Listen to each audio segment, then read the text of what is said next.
Surprise! I'm back on deck already. Let's see if we can get this camera.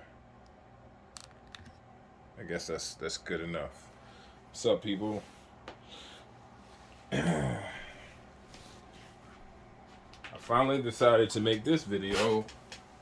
Finally, because I got a grill, and I don't think I'm gonna be all grilled out for the year, uh, financially and any other kind of lead that you could think of. Just closing out the year and close it out with a bang. I'm not gonna show it this video just because I don't have it in my lineup to show. But remember when I said I was going to show the Jazz Grail cube, some stuff in there, and that's what I'm here to do. So this row right here, starting at the door, that last cube is all Strata East, and this is what I consider like heavy jazz grails. Grails, all encompassing, but without a doubt, as far as like price and value, like, really valuable albums.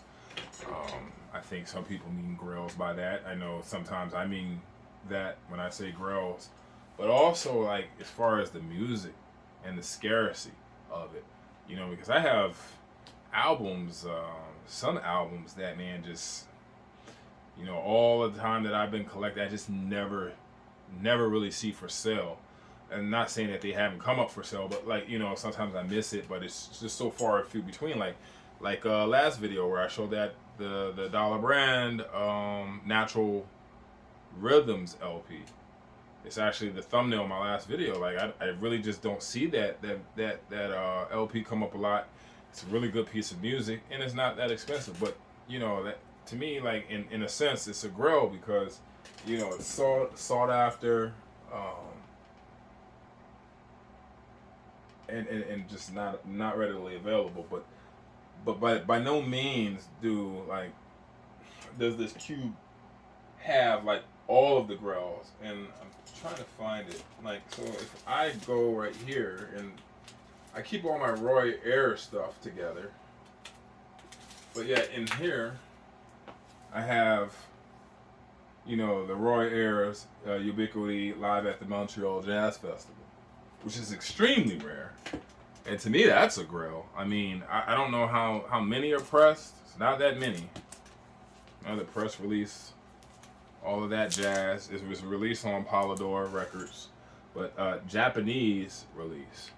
So I guess, that's not out of the Grail cube, but I guess that'll kick things off. So what I've done, you can see a big chunk missing. Big chunk is missing, and it's right here. This is the stack. And so without further ado, we'll get to it. So the first one, and they're not in alphabetical order.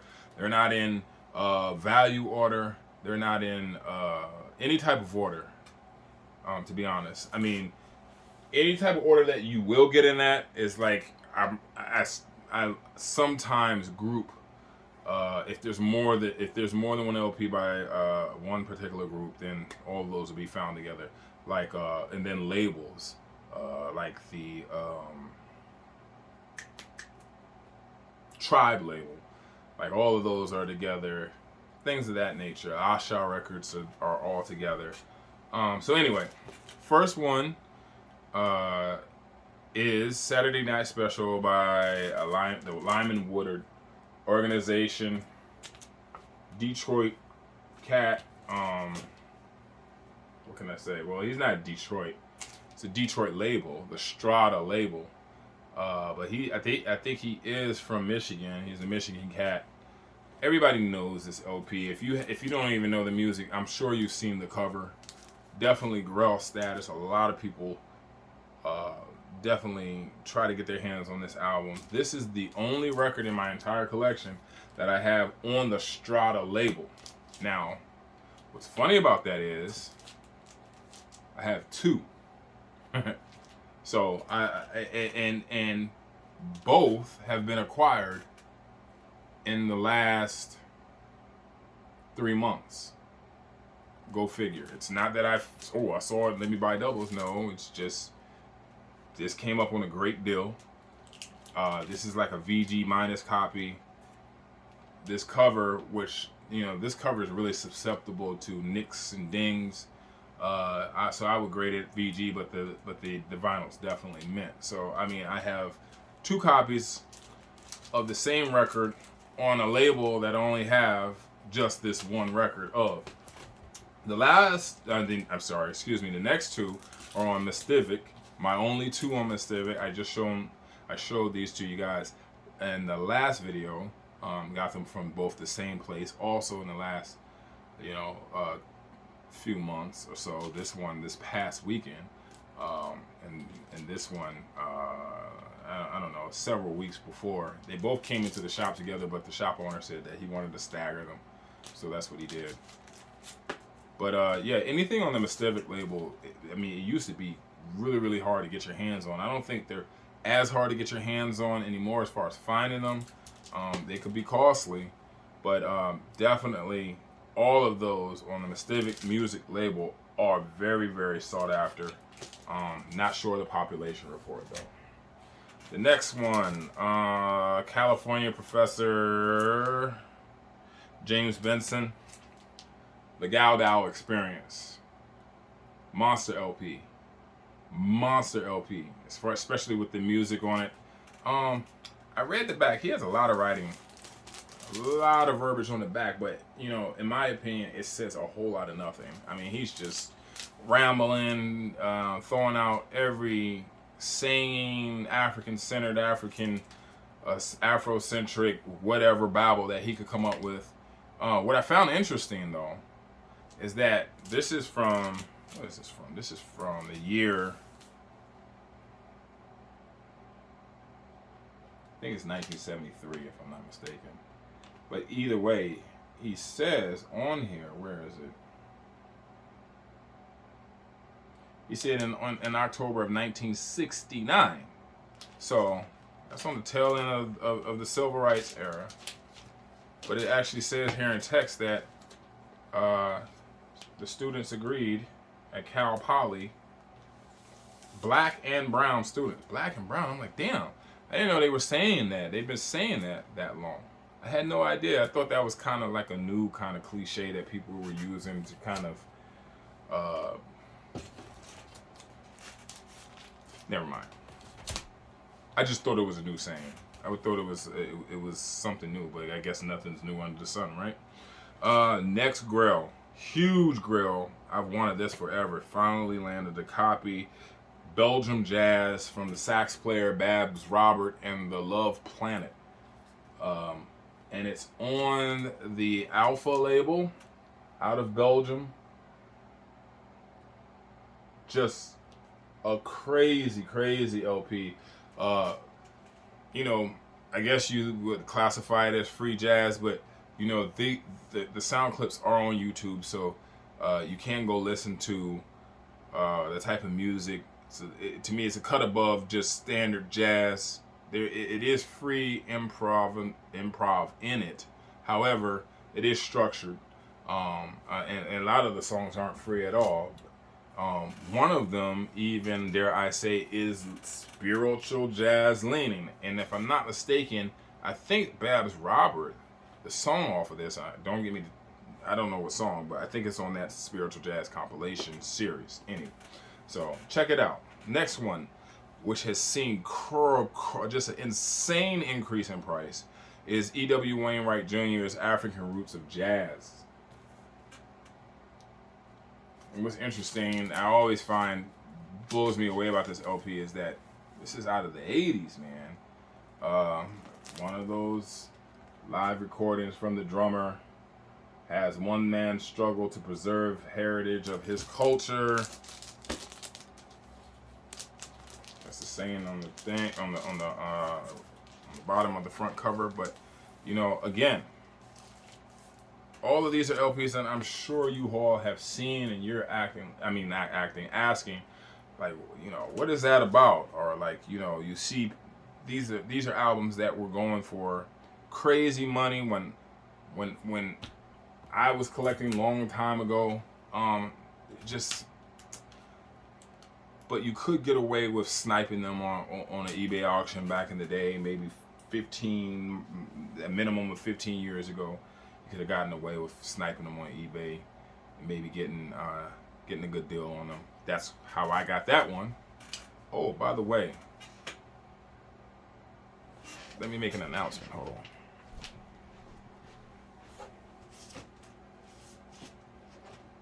Where is it? Ah, here it is. If anybody has this record and it's a very poor cover, I have it has a corner ding, but I have a OG cover for this. And look how clean it is. I will cannibalize it, but this cover is still in the shrink wrapping very clean. So, don't be whack and just ask me for it and you don't even have the damn record. If you have the record and it's damaged, send me a picture of the cover. I'll be glad to bless you with this one. Next one. Always giving a shout out to my brother, my ace from another race, Chris Cole. He gave me the opportunity to buy this LP. I haven't seen it. Has it been, Chris? Man, how long have I had this? Man, I really don't even know. I think I got it before my oldest daughter was born, so it's had to be going on almost 6 years, I think. I could be wrong about that. But Infinite Spirit Music, Live Without Fear. This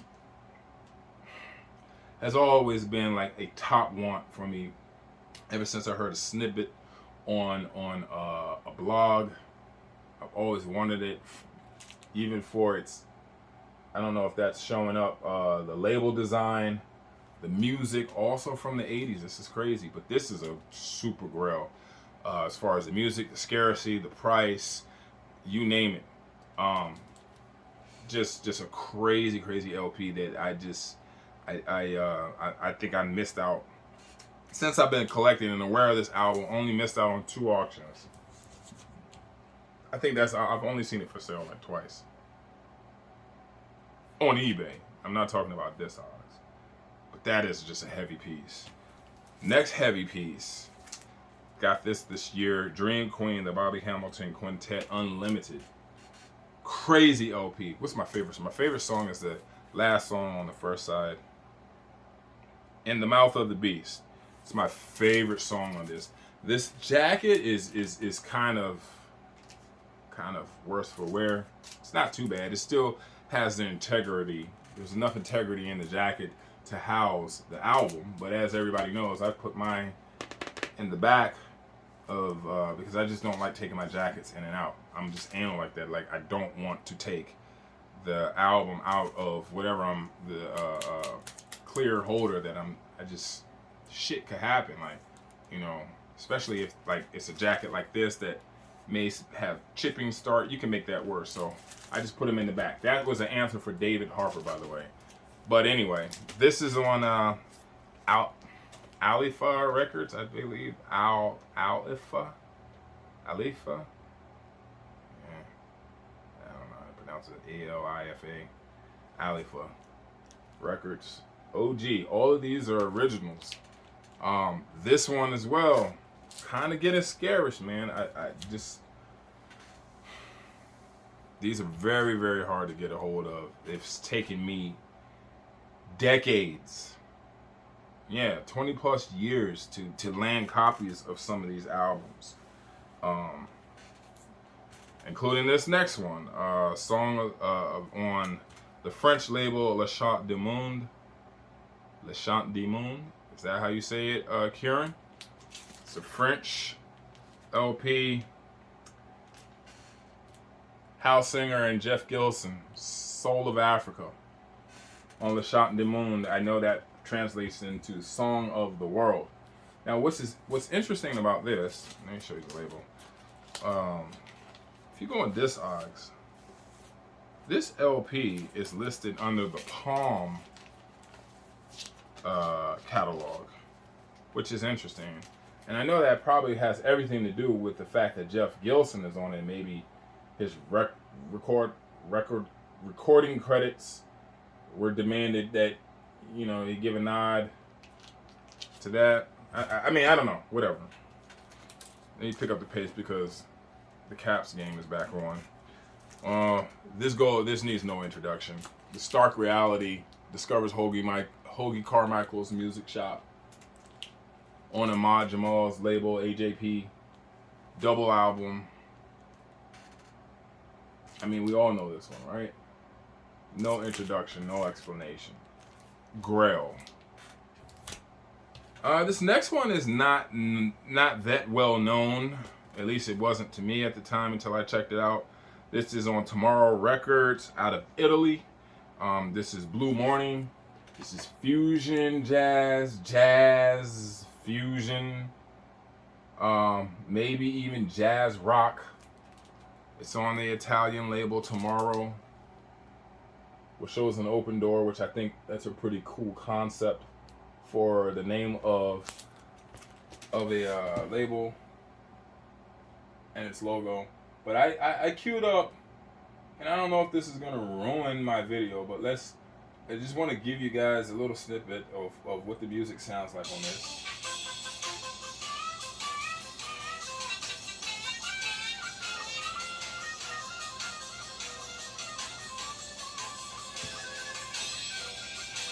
We just went on a power play. I gotta pause that.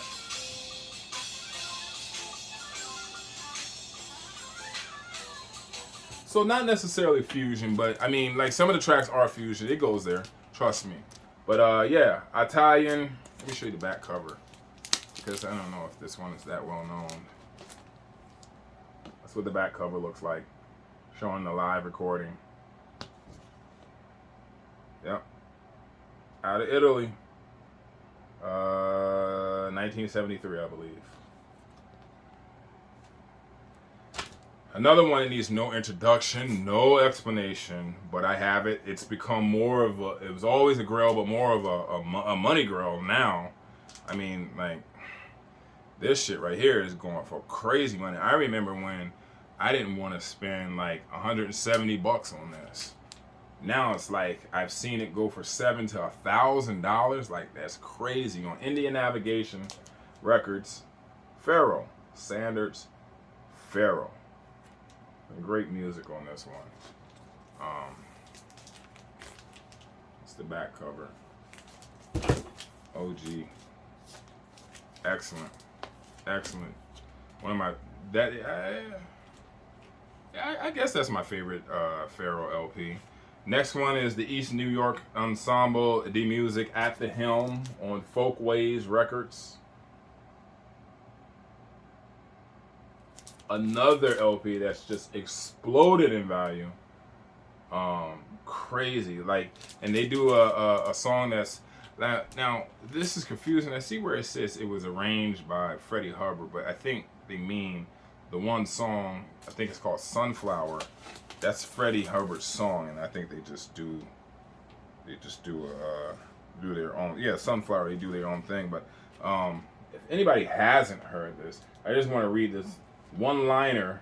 It says, at the helm is a nautical expression which symbolizes the music route set upon by the East New York Ensemble de Music. And then it goes and it has this one, it says, we are particularly concerned musically with modulating from one groovy layer of polyrhythmic textures and colors to another. Yeah, anytime somebody's throwing out words like that, you know it's serious. It's a problem. Love that LP. Got that while the getting was good. A lot of these LP, well, not a lot, but about half that I've shown tonight, man, I got while the getting was good. I'm talking like under $200. You know what I mean? I feel so fortunate that I started collecting records when I did because it's out of control now. And then the last one that I'll show, this will be a probably maybe a 5 or 6 part series until I go finish through that cube, is the brother David Lee Jr., who we just lost in August. And I've been trying to figure out, is it from COVID? I read his obituary, it doesn't say. But he was 80 years old, and but he left behind. As far as how the tracks are listed, like these are like 1 and 2 minute tracks. Some of them are 50 seconds. It's almost like a library piece of music of sorts, but I doubt if anybody would really categorize that because how library music is used. But this is set up that way, like a lot of different attempts at certain sounds, certain songs, certain compositions, but it works. There's only like maybe a few that are weird on it, but I got this back in October at a local record show right here in DC, man, and it was sealed. I got it for a really, really great price, and that's all I have. Peace.